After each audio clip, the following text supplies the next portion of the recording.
Thank you all so much for 200 subs. That's about 400 more than I expected. And the fact that we're almost at 300 subs makes me only feel excitement going forward. Guys, we're halfway to 500 subs. Don't you know what that means? I can make community posts!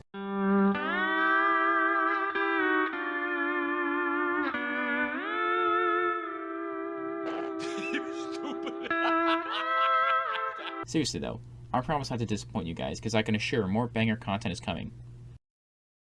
Did you know that you don't have money? Bank account says you don't. Well, if you want a game for cheap, I suggest you better see Lee. Seamless transition. You know as much as I do that gaming can be a pricey hobby. A brand new AAA game will come out at about $60, not including tax, because who pays that shit? That's about 12 gallons of milk, 30 dozen eggs in California, and one glitter and glow, glow-in-the-dark, waterproof pink vibrator 7.5-inch Hot Love Extreme from Spencer's, with some pocket change left over. And I hear you now. BD Lee, I really want a decent PlayStation game to play while I eat eggs, masturbate. Well, 1, I hope to never meet you. And 2, by the end of this video, I can steer you towards having that price be less than $60. Rules apply. The prices for these games are from GamePriceChart.com and logged down on September 1st, so the prices of these games may have changed since then. All of these games will be judged on their price loose. No greatest hits or any other variants are allowed, only the original game counts. No sports games unless they're unique enough to get a pass. This is to prevent Madden from being the answer to every console. To be included, licensed games need to display exceptional reviews. This is to prevent games given a 7 out of 10 who slip through the cracks due to fan service. To qualify for my rules, you need a consistent 7 out of 10 rating or the equivalent. Finally, I will add one more rule from the last list.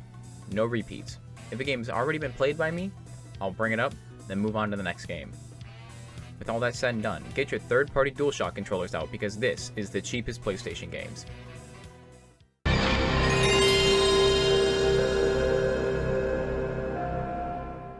The cheapest game on the PlayStation 1 is a flight simulation game called Shockwave Assault. I want you to take a guess on how expensive this game is. I'll give you 5 seconds.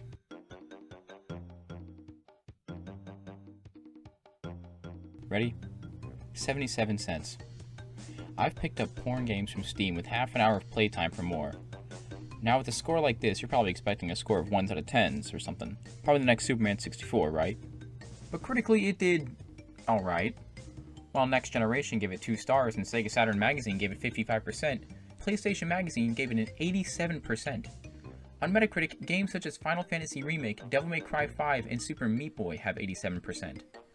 So this would have qualified to play if not for one rule. You see, the version that's 77 cents is actually the long box version, aka a variant from the original. The original game sits at almost $8 loose. I can't find any information online on the difference between the long box and short box, so I can't really verify if the long box really is just a long box, or if there's a huge difference from the original game. Unfortunately, meaning we'll move on to the next game. Pro Pinball Big Race USA. That's right, for $2.86 you can get yourself a pinball game. You know what though? It's pretty fun. Gameplay wise, it's a pretty solid pinball game, with some fun voices and mechanics simulating an actual arcade experience. An experience so thrilling you'll almost forget the fact that you're stuck in an endless black void of nothingness, left only with a pinball machine to distract you from the crippling feeling of isolation. This game has its pros and cons. Pros? The simulated pinball experience is addicting and easily replayable. All the events in the game will keep you on your toes for what will happen next, and there are plenty of pockets to watch your ball soar into that will lead to a new event. The overall goal is to make it across America while dodging the police and people who sound way too much like cartoon drug dealers. Hey, this ain't no drive-through. If you like playing pinball, you're gonna love this game. Cons. I have zero ideas of what's being sold in the shop. Like they just show you the item and the price, and they for some reason didn't want to tell you why you should buy them.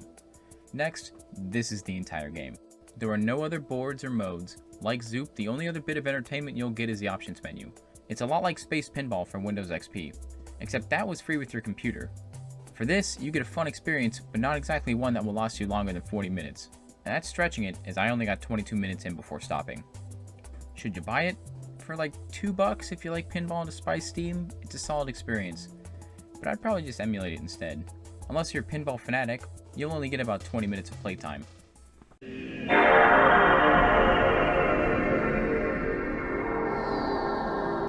The PS2 was a bitch to get a game for.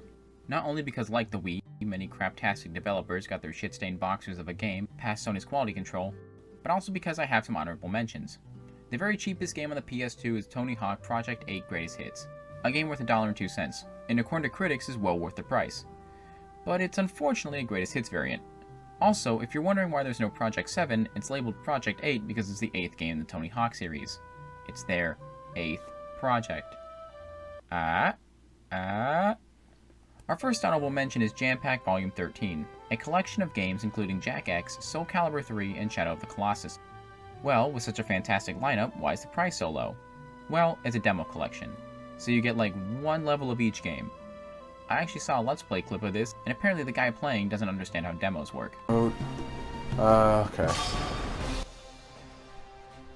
There's only one fucking character! There's only one character! What the hell? Thanks for the footage, by the way. So obviously, I'm not going to count a collection of incomplete games as a game. That would be lame, so on to the next honorable mention. iToy sells for a whopping $2.92. And I'll let famous professional gamer Scott Wozniak explain this better than I can. iToy Play will never die. It's one of those worthless PS2 games you always see at used game stores and thrift shops, going for the low, low price of please take it. In order to get a full experience of this game, you will need to own a PS2 iToy. Granted, that'll probably be an extra $3, but the game that qualifies for review only costs a cent more. That game is SOCOM US Navy SEALs. Funnily enough, I played a SOCOM game before. I legally owned SOCOM 3 for the PS2, and I was unimpressed. The game was as hard as nails, punishing stealth shooter. I picked it up like twice, then ditched that shit faster than a My Hero fan's father. To say the least, I wasn't thrilled about playing this game. So what did I think about revisiting the franchise? This game was a blast to revisit. So what is SOCOM? Well, in real life, SOCOM stands for Special Operations of Command.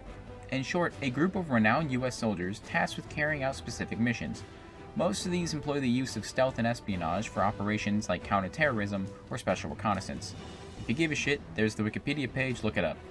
What matters to the video is that Zipper Interactive had a patriotic itch that needed to be scratched, so they developed a tactical shooter based on this team of special agents. I'd love to tell you more about it, but Wikipedia just has too much to say about it. So what makes this game fun? It's all in that genre name, tactical shooter.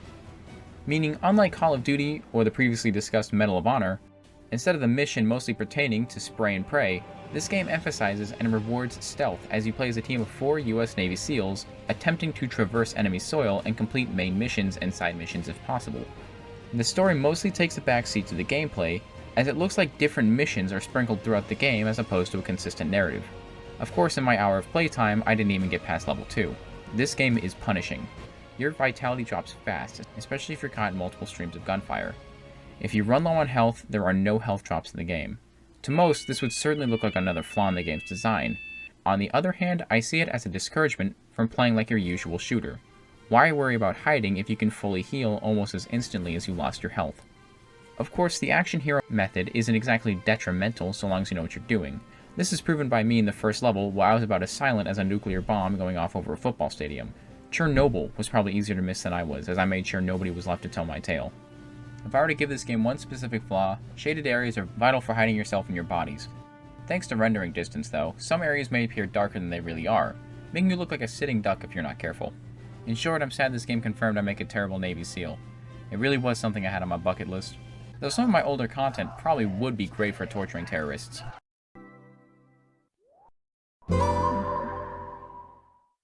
Sony's first handheld console, and the only one that was successful, the PSP was well known for being like the DS but with better graphics and custom MP3s. Didn't stop it from losing to the DS, but it did put up a good fight. The PSP's cheapest game is Wipeout Pure, a game that scored well enough to be used on the show, if not for the fact that it's a greatest hits version. For 99 cents, you can score a fantastic racing game on the go. I don't need good charisma to convince you that this is a great deal. Do you want to hear a fun fact about Wipeout? The second game in the series is called Wipeout 2097 in Europe, where it was developed, but renamed to Wipeout XL in all other regions. The reason for this is that they thought Americans wouldn't understand that 2097 takes place in the year 2097. Some even said that they were worried that Americans would think that this is the 2097th game in the series, and didn't want Americans overwhelmed by the number of games they'd have to play. See guys, this isn't a new thing, okay? Game companies have always thought we were idiots. Here's another fun fact. I am 50 meters from your house and rapidly approaching. Open the door. Now, for the cheapest game on the PSP that falls under my criteria, with one of my favorite covers of the bunch, just with how bizarre it is. Feast your eyes on every Extend Extra. This was probably my most anticipated game of the bunch just for how cool it looked. It's a woman's face painted in rainbow stripes with a name that makes absolutely no sense. I knew what SOCOM and Pinball had in store, but this game could literally be anything. So we started the game and... Hey, wait a minute! I'm playing with you. This is the gameplay.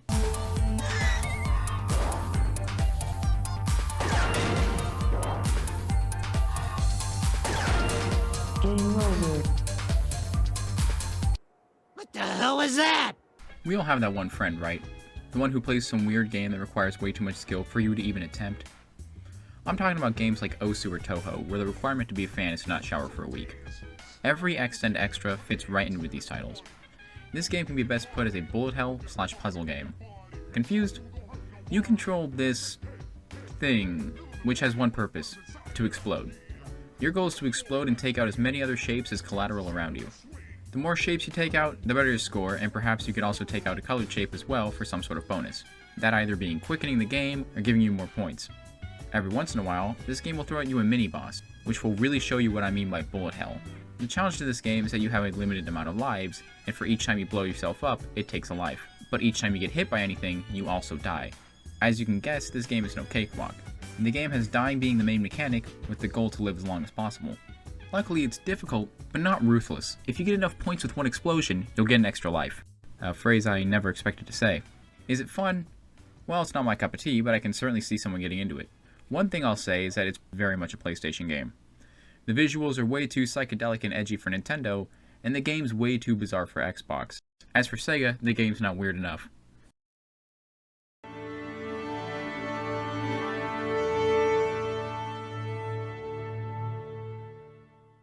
The PlayStation 3 is one of the most inspirational stories to arise from the game console.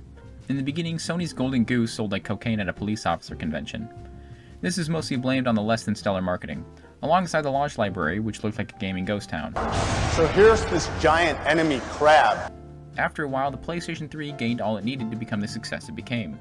Uncharted, The Last of Us, Little Big Planet, Infamous, all are fondly remembered for their quality and originality.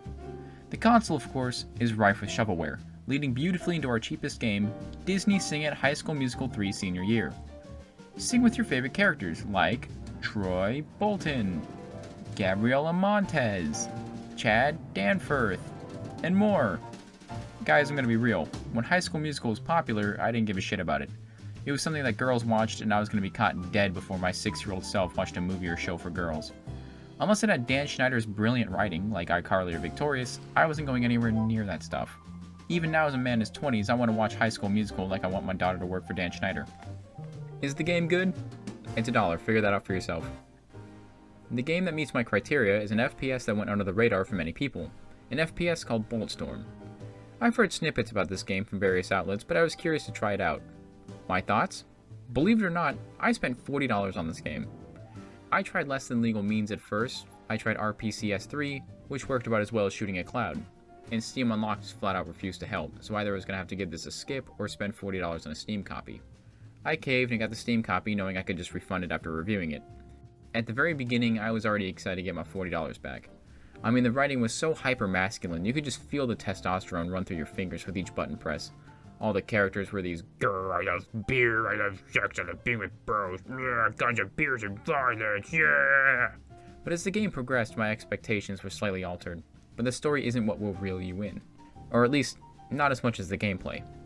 The game gives the player this grappling hook mechanic and an uber-satisfying melee attack. Even within the first hour, I was having a blast with all the ways I could grapple an enemy then follow up with 2 kicks and a flurry of bullets. All this happened with time slowing down as if I were playing a jankier Bayonetta in first person. By looking at the footage, you shouldn't be surprised that Gearbox of Borderlands fame developed this game. But you might be taken aback by the Epic Games logo being on the box. Yeah, the same people who made Fortnite, aka the newest Marvel vs. Capcom game, had a big hand in making this game. Now, this may not surprise too many of you, as they also developed the Gears of War series. And who's that third developer? Oh, hell no! I was so impressed with how fun this game got that I actually didn't end up getting a refund. Now, does that mean you should spend $40 on this game? No. The game is good, but it's no FPS magnum opus. Plus, just buy the game on PS3 for $3. There's no reason to pick up the Steam version this very second. Especially because it's Steam, just wait till it goes on sale. And fuck that shit. Dr. Pepper. The cheapest game for the PS Vita is the Lego Movie video game. It was $7. The cheapest game on the Vita is $7. Is it good? It's Lego, how bad can it be? An honorable mention goes to another Lego game, Lego Batman 3 Beyond Gotham. But it wasn't a spectacular enough licensed game to warrant a segment. Now moving on to the game that meets my criteria, for almost $9 you can buy Smart As, the socially connected brain game. Last video I used my skip on the Wii U. This is because I couldn't find an emulator and also because I wasn't in the mood to play some Lego Marvel game knowing what I was getting into. So now that I have my one skip a video clause, I choose to skip this game too. This game doesn't look remarkable, it looks like some sort of big brain academy with a Sony shade of paint. One thing I'll give it is unlike EA's dumpster fire last video, which started at $50, this game has a large range of educational challenges and brain teasers, and the game's starting price was $30, so EA can eat a dick. Long story short, the game is $10 to $20. It's a fun brain teaser collection with a sleek design, but in the end, just a collection of mini-games. You probably don't even own a PS Vita, so I don't really need to convince you not to buy it. If you do own a Vita, be like the rest of us Vita owners, and cry about not being able to afford most of the library, along with the fact that 2/3 of the available library is no-name anime games.